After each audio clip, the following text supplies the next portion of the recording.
Hello guys, இன்னைக்கு steel God மான்வாவோட episode 3 அதை நம்ம பார்க்க போகிறோம். அதே மாதிரி இப்போ தான் நம்ம சேனலை பார்க்குறீங்கன்னா சப்ஸ்கிரைப் பண்ணிக்கோங்க. மறக்காமல் ஒரே ஒரு லைக்கை போட்டுருங்க. ஏன்னா நீங்கள் லைக்கை போட தான் என்னாலையும் நிறைய எபிசோட்ஸை அப்லோட் பண்ண முடியும். சரி வாங்க, நம்ம டைம் மிஸ் பண்ணாமல் எப்பிக்குள்ளே போகலாம். எப்பிக்கோட ஸ்டார்டிங்லேயே அடுத்த நாளாவது அங்கே கமாண்டரும் நம்ம லீயை பற்றி நிறைய இன்ஃபர்மேஷனாக எடுக்கிறாரு. அதில் நம்ம லீயை பற்றினா சில பல இல்லீகலான ரெக்கார்ட்ஸும் வருமா. இதனால நம்ம லீக்கு அங்கே என்ன பண்ணும் தெரியல. ஆனால் பேத்தலியன் எந்த விதமான பனிஷ்மெண்ட்டும் லீக்கு அங்கே தரலை. அங்கே பேத்தலியனும் சொல்கிறாரு, நீ அவனே தான், உன்னை தான் நான் தேர்ந்தெடுக்கணும்னு இருந்தேன். உடனே அங்கே லீயும் சொல்கிறான், நான் ஒரு வெப்பனை தேர்ந்தெடுக்கணும். இதை கேட்டவுடனே நம்ம பேத்தலியன் அங்கே யோசிக்காமல் ஒத்துக்கிறாரு. ஏன்னா இதுக்கு முன்னாடியே நம்ம ஹீரோ காப்ளினுக்கான இன்சிடென்ட் அப்போ சும்மா பட்டையை கிளப்பியிருப்பான். அதுக்கப்புறம் அவன் வெப்பன்ஸ் இருக்கிற ஏரியாக்கு அந்த யுன்ஹா அந்த பொண்ணு கூட அவனுக்கான வெப்பனை எடுக்கலான்னு வந்திருக்கான். அந்த இடம் முழுக்க அவ்வளோ வெப்பன்ஸா இருக்கு. ரொம்ப நேரம் யோசிச்சக்கு அப்புறம் ரஸ்டான ஒரு ஸ்வாட் எடுக்கிறான். ஆனா அது ஒன்றும் சாதாரணமான ஸ்வாட் இல்ல, அது ஒரு கிளவுட் பிளேட் ஸ்வாடு. இது ஒரு லெஜெண்டரியான ஸ்வாடு. இதால வாட்டரை அப்சர்வ் பண்ணிக்க முடியும். அதே டைம்ல எல்லா இடத்துலயும் வாக பரப்ப முடியும். இது பாக்குறதுக்கு ஒரு குப்பை மாதிரியும் எதுக்கும் பயன்படாத ஒரு விஷயம் மாதிரி தெரியலாம். இது உண்மையிலேயே ரொம்ப பயங்கரமான ஒரு ஆயுதம். இதோட உண்மையான பேர் என்னன்னா dark hand of the cloud master. இது ஏன்ஷியன் மித்தாலஜி படி இந்த கடவுள்களால பாஸ் பண்ணப்பட்ட ஒரு வெப்பன் தான். ரெயின், விண்டு, தண்டரு, கிளவுடு, இது எல்லாத்தோடைய பவரும் இந்த ஸ்வாட்ல இருக்கு. அந்த மாதிரி ஒரு பிளாக் பிச் ஹேண்டட் ஸ்வாட் தான் இது. ஹேண்ட் ஆஃப் த டார்க்னஸ் அப்படின்னும் எல்லாருக்கும் தெரியும். இதுல இருந்து மிஸ்டும் வரும், கிளவுடும் வரும். அது கூடவே இதுல இருந்து பயங்கரமான தண்டரும் வரும். அந்த தண்டர் காடோட பவர் தான் அது. அதை அன்லீஷ் பண்ணிட்டா அவ்வளவுதான். இது முன்னாடி ஒரு பெரிய மாஸ்டரே வந்தாலும் இதோட கதை அது சின்ன பின்னமாயிடும். இந்த மாதிரி ஒரு ஸ்வாடு இதுக்கு முன்னாடி ஒரு செயின்ட் கிட்ட இருந்தது. அவரோட பேரு சோ யங் ஜோன். அவரு இந்த மாதிரி ஒரு ஸ்வாடை வச்சு ஒரு செயின்ட்டுக்கான பவரை அடைஞ்சாரு. இந்த மாதிரி ஒரு பங்கமான ஸ்வாடே இப்போ என் கையில இருக்கு. ஆனா பின்னாடியே அங்க யுன்ஹா கேக்குறா, ஆமா எவ்வளவு வெப்பன்ஸ் இருக்கும் போது அதுதான் உனக்கு கிடைச்சதா என்ன? ஏன்னா எவ்வளவோ வெப்பன்ஸ் இருக்கு, ஒரு குப்பையா இருக்கிற அந்த ஸ்வாடு போயும் அதை நீ எடுக்கிற. ஆனா நம்ம லீ அந்த பொண்ணு சொல்றத அவளுக்கும் கண்டுக்கல. அந்த ஸ்வாடை அப்படியே வீசி பாக்குறான். ஸ்விங் பண்றது அவனுக்கு ரொம்ப வாட்டமா இருக்கா. அங்க அந்த பொண்ணு கிட்ட சொல்றான், இது நல்லா இருக்கு, அதனால நான் இதையே எடுத்துக்கிறேன். இப்படி இதை சொல்லும் போதே அந்த இடம் முழுக்க ஒரே அலாரம் அடிக்குது. இப்போதான் நம்மளுக்கும் தெரியுது அந்த இடத்துல ஒரு போர்ட்டல் தந்திருக்கு. அதனால எல்லா பக்கமும் கோபோல்ஸ் அப்படின்னு ஒரு மங்கி மாஸ்டர் வெளியில வந்திருக்கு. இதை பார்த்தோன்னே எல்லாருக்குமே என்ன பண்ணும் தெரியல. எல்லாருமே அங்க பேனிக் ஆகுறாங்க. எல்லாருமே அரக்க பறக்க இருக்கும் போது நம்ம லீ அங்க கம்மந்தா இருக்கான். ஏன்னா நம்ம லீக்கு எல்லா விஷயமும் தெரியும்ல, அதனால தான் அவன் இப்படி அமைதியா இருக்கான். அங்க இதை பாக்குற யுன்ஹாக்கும் லைட்டா டவுட் வருது நம்ம லீ மேல. இதுக்கப்புறம் எல்லா பக்கமும் அங்க மிலிட்டரியோட யூனிட்ஸும் அங்க வருது. ஏன்னா எப்படியாச்சும் அந்த மங்கி மாஸ்டர்ஸை இவங்க தோக்கடிக்கணும். அங்க லோட்டஸ் கில்டோட ஆளுங்களும் வருவாங்களா, அதை பார்த்து அங்க இருக்கிற ஒருத்தங்களும் அப்படி வியந்து போறாங்க. ஏன்னா அவங்க கிட்ட இருக்கிற ஆர்மர், ரீஇன்ஃபோர்ஸ்மெண்ட், வெப்பன் எல்லாமே ரொம்ப பக்காவா இருக்கு. சேர்ந்தா அவங்க பக்கம் தான் சேரணும் அப்படின்னு தான் யோசிக்கிறாங்களே. இந்த சைடு நம்ம லீ அவனோட ஆளுங்களுக்கு அங்க சொல்றான், இந்த கோபோல்ஸ் இருக்குல்ல, இதுங்களாம் மங்கி மாஸ்டர்ஸ். இதுங்களோட ஆயுதமே என்னன்னா பாய்சனஸான கேஸ், அதே மாதிரி பாய்சனஸான ஆரோஸ். அதுங்களை வச்சுதான் தாக்கும். அதோட வேகமும் ரொம்ப அதிகமா இருக்கும். அதனால சண்டே அப்போ உங்களோட பாடியை ஃபுல்லா கவர் பண்ணி வச்சுக்கோங்க. மாஸ்க் அது முக்கியமா இருக்கணும் உங்ககிட்ட. இதெல்லாம் கேட்டோன்னே மற்ற ஸ்குவாடெல்லாம் நம்ம ஹீரோவோட குழுவை கலாய்க்க ஆரம்பிக்குது. என்னப்பா நீங்க வெறுமா ஒரு சப்போர்ட்டிங் டீம் தான், உங்களுக்கு என்ன அவ்வளவு பெரிய பிளான் எல்லாம்? நீங்க தான் முன்னாடி போய் சண்டை போடுற மாதிரில பேசுறீங்க. இதை கேட்டோன்னே நம்ம லீ ரொம்ப சீரியஸ் ஆயிடுறான். அங்க கத்தியும் சொல்றான், சிட்டில நிறையவே வழி இருக்கு, அதனால நீங்க ஜாக்கிரதையா இருக்கணும். இந்த மாஸ்டர்ஸ் எப்போனாலும் பின்னாடி வழியை தாக்குறதுக்கு வாய்ப்பு இருக்கு. சோ எல்லாருமே கொஞ்சம் ஜாக்கிரதையா இருக்கணும். அங்க இதை கேட்டோன்னே முன்னாடி இருக்க அந்த கலாச்ச கும்பலும் சொல்லுது, அப்படியெல்லாம் ஆனா எங்களுக்கெல்லாம் பிரச்சனை இல்லப்பா, அசால்ட் அதெல்லாம் எங்களுக்கு. ஆனா நம்ம லீக்கு நல்லாவே தெரியும், லீயோட போன வாழ்க்கையில இதே மாதிரி தான் இந்த மங்கி மாஸ்டர்ஸ் எல்லாம் இருக்குல்ல, கீழ் வழியா பூந்து பின்னாடி பயங்கரமா நிறைய பேரை கொண்டு இருக்கு. அதுல நம்ம லீயோ மாட்டிக்கிறான். அங்க மங்கி கிங்கும் அதோட ஒரு பெரிய ஆயுதத்தை வச்சு அப்படியே நம்ம லீய குத்தலான்னு வருமா, அதுக்குள்ள பார்க்கு காப்பாத்திடுறான். ஆனா இதனால நம்ம லீயோட ஒரு கண்ணு போயிடுது. அங்க இந்த டைம்ல பார்க்கு திரும்பவும் அந்த மாஸ்க கொடுக்க ஓடி வருவானா. அங்க இன்னமும் அந்த மங்கி கிங் இருந்திருக்கும். அதை பார்க்கு கவனிக்கல. அந்த மங்கி கிங் அதை ஒரு வாய்ப்பை வச்சு பார்க்க அங்கேயே முடிச்சிருக்கும். இதான் நம்ம ஹீரோக்கு அவன் பண்ண ஒரு பெரிய ரெக்ரெட்டு. அதே மாதிரி இதனால தான் நம்ம லீ அவனோட பழைய வாழ்க்கையில வெறும் ஒரே ஒரு கண்ணோட இருந்திருப்பான். இதுக்கப்புறம் நம்ம ஹீரோ அங்க இருக்கிற எல்லாரையும் கத்துறான், ஆமா எல்லாருமே என்ன பண்ணிருக்கீங்க, சீக்கிரமா இந்த ட்ரைனேஜ் எல்லாத்துலயும் நீங்க சென்சார்ஸை வைக்கணும். எப்ப வேணாலும் அதுங்க பூந்து வர்றதுக்கு வாய்ப்பு இருக்கு. அதே மாதிரி பார்க் கரெக்டா நான் சொல்லும் போது நீ தான் நம்மளோட ஸ்குவாடுக்கு ஒரு இன்சார்ஜா இருப்ப, நம்ம குழுவோட இந்த ஏரியா விட்டு போயிடு. இதை கேட்டு பார்க்க ரொம்ப ஷாக் ஆகுறான். என்னது நானு மத்தவங்க எல்லாருமே போகணுமா? உடனே நம்ம ஹீரோ அங்க சீரியஸ் ஆகி சொல்றான், பார்க் இது நம்ம வாரோட ஒரு முக்கியமான டாக்டிக்ஸ். இதுக்கப்புறம் இதே மாதிரி அங்க செட் பண்றாங்களே, இது வந்து நம்ம மின்சிக் இருக்கான்ல அவனோட ஃப்ரெண்டுக்காரனுக்கு இது சுத்தமா பிடிக்கல. ஆமா என்ன பண்ணிருக்கீங்க நீங்க? வெறும் நம்ம மங்கி மாஸ்டர்ஸ் கூட சண்டை போட போறோம், அதுக்கு போயும் எவ்வளவு விஷயங்களை நம்ம வேஸ்ட் பண்ணியே ஆகணுமா என்ன? டேய் உனக்கே தெரியும், ஏன்னா அதுக்கும் மேல நம்ம லோட்டஸோட கில்டு அவங்கள மாதிரி பெரிய கில்டோட சப்போர்ட்டும் நம்மளுக்கு இருக்கு. நான் ஏன் இப்படி சொல்றேன்னா, ஏன்னா அடுத்த 20 நிமிஷத்திலேயே அவங்க வந்து எல்லாத்தையுமே பார்த்துப்பாங்க. வெறும் உங்களோட வேலை என்னது? வெறுமா கேஸ் மாஸ்க்கு சப்போர்ட் பண்றது, அவ்வளவுதான். அதுக்கு எதுக்குடா எவ்வளவு சீனு? ஆனா நம்ம லீ வந்து இதெல்லாம் கேட்டுன்னு சும்மா பொத்துன்னு தான் இருக்கான். ஏன்னா நம்ம லீக்கு என்ன நடக்க போகுதுன்னு நல்லாவே தெரியும். அதனால அவன் கத்தி சொல்றான், இது எல்லாத்துக்கும் காரணம் டெப்டி கமாண்டர். அவரு சொன்னாரு, அவரு சொன்ன ஆர்டரை நாங்க ஃபாலோ பண்றோம், அவ்வளவுதான். இவன் இப்படி கத்துவோம்ல, அங்க இருக்கிற எல்லாருமே இவங்க 2 பேரை தான் பாக்குறாங்க. உடனே அங்க மிங்கும் கத்துறான், ஆமா அவரு சொன்னாருன்னா எல்லாத்தையும் நீ பண்ணிருப்பியா? உன்னோட பிளானும் நல்லா இல்ல, நீயும் நல்லா இல்ல, நீ உண்மையிலேயே ஒரு வேஸ்ட் தான்டா. உன்ன மாதிரி ஒரு தண்டத்தால என்ன பண்ண முடியும்? உன்னோட தகுதி என்ன உனக்கு தெரியுமா? அதனால உன்னோட தகுதியை தாண்டி சில பல விஷயங்களை நீ பண்ணக்கூடாது, இங்கே நிறுத்து. இப்படி இவங்க சொல்லும் போதே அங்க ஒரு ஹீலர் பொண்ணு வரா. இவளோட வேலையை ஹீலிங் பண்றதுதான். இவ ஒரு சி ரேங்க் பிளேயரு. இவளோட பேரு சோய் சின்ஹா, நம்ம சோயினே சொல்லலாம். சோயும் வந்து கேக்குறான், ஆமா என்ன ஆச்சு, இங்க என்ன பிரச்சனை போயின்னு இருக்கு? உடனே ஒரு பொண்ணை பார்த்தோன்னே மிங்கோட முகம் அப்படியே மாறும். அது ஒன்றும் இல்லம்மா, இந்த மாதிரி என்னன்னா நான் வந்து சும்மா கைட் பண்ணி நின்றேன், புதுசா இப்பதான் லீடரா மாறி இருக்கான், அதான். அதெல்லாம் இருக்கட்டும் லீ, உங்களை வந்து அந்த பேத்தலியன் அந்த கமாண்டரை வந்து கூப்பிடுறாரு.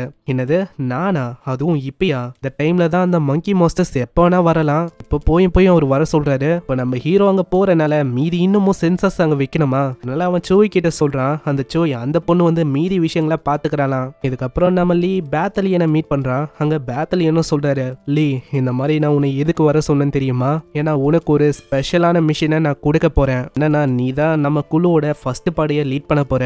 பண்ண வேண்டியது நம்ம சோயாங் ஜோ தான். அவரு வந்து இப்போ இல்ல, அதனால அதை நீ தான் பண்ணணும். இப்போ அந்த கேட்டை மூடுறதுக்கான பொறுப்பு அது வந்து உன்கிட்ட தான் இருக்கு. அது நீ பண்ணலனா இதே மாதிரி நிறைய மாஸ்டர்ஸ் வந்துகினே இருக்கும். இதுக்கப்புறம் அந்த ஃபர்ஸ்ட் பாடியும் ஒரு ஃபார்மேஷனை கிரியேட் பண்ணி பெரிய வேர் ஹவுஸுக்குள்ள போது அந்த இடத்துல ஏகப்பட்ட மங்கி மாஸ்டர்ஸும் இருக்கு. அந்த ஃபார்மேஷனை பார்த்தோன்னே நாலா பக்கமும் மங்கி மாஸ்டர்ஸ் ஓடி வந்தா கரெக்டா அதை தொடும் போது பயங்கரமா நாலா பக்கமும் ஃபயரால ஆன குண்டை வச்சு அவங்க தாக்குறாங்க. இப்போ இந்த படியை தான் நம்ம லீட் பண்ற மாதிரி இருக்கு. இதனால அவன் ரொம்ப ஷாக் ஆகுறான். நான் இப்போ ஆல்ரெடி அவனோட குழுவே பிரச்சனைல இருக்கு, இப்போ இதை வேற அவன் பாத்துக்கணும். அதனால யோசிச்சுட்டு நம்ம பேத்தலியன் கிட்ட அவன் சொல்றான், என்னால இதை பண்ண முடியாது கமாண்டர், ஏன்னா நான் இது வரைக்கும் லாஜிஸ்டிக்ல இருந்தவன். என்னால அந்த ஃபர்ஸ்ட் படியை லீட் பண்ண முடியுமான்னு எனக்கு சரியா தெரியல. நான் லீட் பண்ண போய் அதனால ஏதாச்சும் பிரச்சனை வந்துச்சுன்னா. ஆனா பேத்தலியன் அங்க கேட்கல. அவரும் அங்க சொல்றாரு, இது வந்து உனக்கான ஆர்டரு, நீ தான் காட்டணும் உனக்குள்ள எவ்வளவு திறமை இருக்குன்னு. அதனால எங்களோட நம்பிக்கை உன் மேலதான் இருக்கு, அதை வந்து உடைச்சிடாத. இப்படி இவங்க சொல்லும் போது அங்க எல்லா பக்கமும் பயங்கரமா அலாரம் அடிக்குது. இந்த மங்கி மாஸ்டர்ஸும் இந்த 2வது ஷெல்டரும் 3வது ஷெல்டரும் உடைச்சிட்டு செம்ம வேகமா அங்க பாய்சனஸான புகையை போட்டு வருதுங்க. அங்க பேத்தலியனும் டக்குன்னு சொல்றாரு, லாஜிஸ்டிக் யூனிட்ஸ் டக்குன்னு ரெடி ஆகுங்க, உங்களோட சப்போர்ட் இப்போ எங்களுக்கு தேவை. உங்க லீயால எதையுமே நம்ப முடியல, ஏன்னா அவன் நினைச்சதை விட இது பல மடங்கு ரொம்ப ஃபாஸ்டா நடக்குது. இதனால பேத்தலியன் கிட்ட சொல்றான், எனக்கு புரியுது கமாண்டர், நீங்க வந்து என்ன டெஸ்ட் பண்ண பாக்குறீங்கன்னு. இது ஒரு டெஸ்டா இருக்கலாம், இருந்தாலும் எனக்கு என்னோட டீமும் மத்தவங்களோட உயிர் மலையும் தான் ரொம்பவும் கவலை இருக்கு. அதனால டெஸ்ட்டை விடவும் எனக்கு அவங்க தான் முக்கியம். அப்படி நான் மறுத்து என்னை வந்து நீங்க தூக்குற மாதிரி ஆனாலும் எனக்கு பரவாயில்ல, நான் எக்காரணத்தை கொண்டும் எங்களோட ஆளுங்களை ஆபத்துல போட மாட்டேன். கேட்கிற பேத்தலியனும் அவங்க சொல்றாரு, சரி சோல்ஜர் நீ வந்து பண்ணலாம், உனக்கு என்ன தோந்தோ நீ பண்ணு, ஆனா ஒரு டிசிஷனுக்கும் அதுக்கேத்த மாதிரி விளைவு உனக்கா அமையும். இதுக்கப்புறம் நம்ம பேத்தலியன் அங்க எதுவுமே சொல்லாம நம்ம லீயோட டீம் கூடயே யுன்ஹாவை அவர் அனுப்பிடுறாரு. அங்க யுன்ஹாவோட சபார்டினேட் அவன் வந்து கேக்குறான், அம்மா இது ரொம்ப சேஃபான ஏரியா மாதிரி தெரியுது, நம்ம இங்க உண்மையிலேயே காட் பண்ணி ஆகணுமா? எனக்கு தெரியல, ஆனா பேத்தலியன் ஆர்டர் கொடுத்திருக்காரு, அதனால நம்ம பண்ணிதான் ஆகணும். அங்க இப்படி இவங்க பேசும்போது நம்ம யுன்ஹா ஸ்கோப் வச்சு பாக்குறா. நம்ம ஹீரோவும் அறக்க பறக்க ஓடி வந்து கத்துறான், சீக்கிரம் நம்மளோட ஸ்குவாட் ரெட்ரீட் ஆகுங்க. இவன் இப்படி சொன்ன அடுத்த செகண்டே அந்த இடமே பயங்கரமா அப்படியே ஆட ஆரம்பிக்குது. இவேஜஸ் எல்லாம் இவங்க சென்சார் எல்லாம் செட் பண்ணிருப்பாங்களே, இந்த இடம் முழுக்க பாய்சனஸான கேஸும் அந்த இடத்த அப்படியே கொஞ்சம் கொஞ்சமா கவர் பண்ண ஆரம்பிக்குது. அங்க லீயும் யோசிக்கிறான், ஷிட், நான் யோசிச்சதை விட இது எல்லாமே பல மடங்கு ரொம்ப ஃபாஸ்டா நடக்குது. இதே மாதிரி போச்சுன்னா நான் எப்படி அதை திரும்பவும் தடுக்குது? இதனால ஃபர்ஸ்ட் அவன் மாஸ்க மாட்டிக்கிறான். அந்த ஸ்வாட் இருக்குல்ல, அது மேல அவன் தண்ணியை ஊத்திக்கிறான். ஏன்னா அப்பதான் அதால அப்சர்வ் பண்ண முடியும். அதோட உரியிற ரேட்டும் ரொம்பவும் கம்மி, 25ல இருக்கு. அப்படியே அவன் சைடா பாத்துக்கினே நம்ம பார்க்க பத்தி தான் யோசிக்கிறான். பார்க், நான் சொன்னதை நீ பண்ணிருப்பேன்னு நம்புறேன். அப்படி பண்ணிருக்கணும், இல்லனா போன வாழ்க்கை மாதிரி நீ இந்த வாழ்க்கையிலயும் இறந்து போயிடுவ. ஆனா இவன் நினைச்ச மாதிரி அங்க எதுவுமே போகல. அங்க பார்க்க காட்டுறாங்க. அங்க பார்க்கும் அவனோட டீமும் பயங்கரமா அந்த மங்கி மாஸ்டர்ஸ் கூட சண்டை போட்டு இருக்காங்க. அந்த மங்கி மாஸ்டரும் அந்த இடத்துல ஒரே புகை மூட்டமா இருக்குல்ல, இதையே ஒரு அட்வான்டேஜா வச்சு பின்னாடி வந்து அது பயங்கரமா தாக்குவது. அங்க சண்டை போட்டு போட்டு இதனால பார்க்குக்கு பயங்கரமா அடிப்பது. உடனே அது மிங்க தாக்க ஆரம்பிக்கும். இதனால மிங்க அவன் குனிய சொல்றான். இந்த இடத்துல மிங்க தாக்க வந்த அந்த மங்கிஸ் அவன் பயங்கரமா சொல்றான். இதை பார்த்தோன்னே அதுங்களும் கொஞ்சம் பின்னாடி போகுமா, இதை ஒரு வாய்ப்பா வச்சு அப்படியே அவன் பின்னாடி கொண்டு வரான். அந்த இடத்துல கொஞ்சோண்டு பேரியர் மேஜிக் இருந்தனால ஏதோ அங்க தடுக்க முடியுது.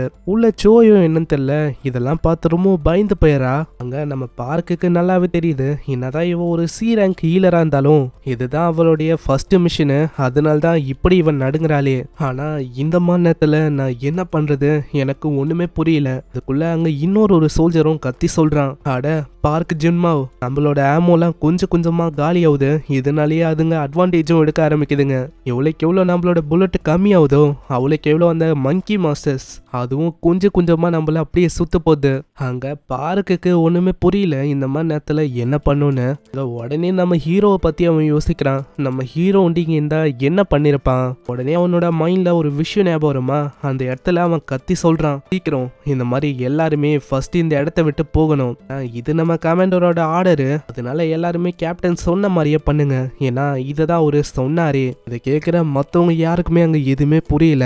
அப்படி ஒண்ணு இவங்க பண்ணிட்டாங்கன்னா இந்த மங்கிஸோட ஆர்மி உள்ள நுழைஞ்சு சிவிலியன்ஸை தாக்க ஆரம்பிச்சிடும். அதுக்கப்புறம் இன்னமும் பிரச்சனை பெருசாயிடும். ஆனா நம்ம பார்க்கு எல்லாருக்கும் தைரியம் கொடுக்குற மாதிரி அங்க எல்லாருக்குமே சொல்றான். நம்ம லீ இருக்காருல, அவரு ஆல்ரெடி பேக்கப்போட இங்க வந்துட்டாரு. அதனால நான் எப்போ உங்களுக்கு சிக்னலை கொடுக்குறனோ அந்த டைம்ல ஓடி போயிடுங்க என்ன. ஆனா பாவம் நம்ம பார்க்குக்கு தெரியல, இந்த மாதிரி நம்ம ஹீரோ ஒன்னும் பேக்கப்போட வரல, தனியால கொல்றதுக்கு தான் இந்த எத்துக்கே வந்திருக்கான். அந்த இடத்துல நம்ம பார்க்க அவனோட லைட்னிங் எபிலிட்டியை ஆக்டிவேட் பண்றான். இதனால எல்லா மங்கி மாஸ்டர்ஸும் நம்ம பார்க்க நோக்கி தான் ஓடி போகுது. அந்த இடத்துல இருக்க ஒரு மாஸ்டரோட கண்ணும் அந்த ஜொலிக்கிற ஹேமர் மேல் தான் இருக்கு. அப்படியே அதுங்க ஓடி வரமா, அங்க இருக்கிற மத்தவங்களுக்கும் இப்பதான் ரொம்ப நிம்மதியா இருக்கு. ஏன்னா இதனால அவங்க தப்பிச்சிட்டாங்க.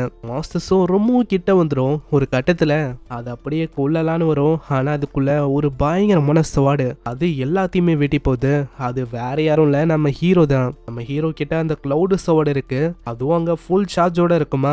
அதோட பவர்னாலேயே கொஞ்சம் கொஞ்சமா அந்த டாக்ஸிக்கான கேஸும் அப்படியே நியூட்ரலைஸ் ஆகுது. அந்த இடத்துல நிறையவே மங்கி மாஸ்டர்ஸும் நம்ம ஹீரோ தேடி வந்திருக்குமா. அங்க நம்ம பார்க்க பார்த்து அவன் சொல்றான், நீ வந்து உண்மையிலேயே நான் யோசிச்சதை விட பல மடங்கு ரொம்ப நல்ல வேலையை பண்ணிருக்க. முக்கியமா நீ சாகல. அதே மாதிரி மங்கி மாஸ்டர்ஸ் என்ன தேடி வந்திருக்கு. இன்னைக்கு மொத்தமா அவங்கள முடிக்க வேண்டியதான். இவன் எதுக்கு இப்படி சொல்றானா, அதுங்களை கொண்டா நிறையவே அந்த ஸ்டீலுக்கான ஸ்டோன் கிடைக்கும்ல, அதை சாப்பிட சாப்பிட இன்னமும் இவனோட பவர் அதிகரிக்கும். இதுக்கப்புறம் தான் நம்ம ஹீரோவோட ஆக்ஷனே இருக்கு. ஸோ மிஸ் பண்ணாமல் பாருங்கள். இதுக்கப்புறம் இன்னமும் வேறு லெவலாக போகும். ஸோ வீடியோவுக்கு மறக்காமல் ஒரு லைக்கை போட்டுருங்க. அதே மாதிரி சேனலுக்கு இது வரைக்கும் நீங்கள் சப்ஸ்கிரைப் பண்ணலையா, சப்ஸ்கிரைப் பண்ணிக்கோங்க.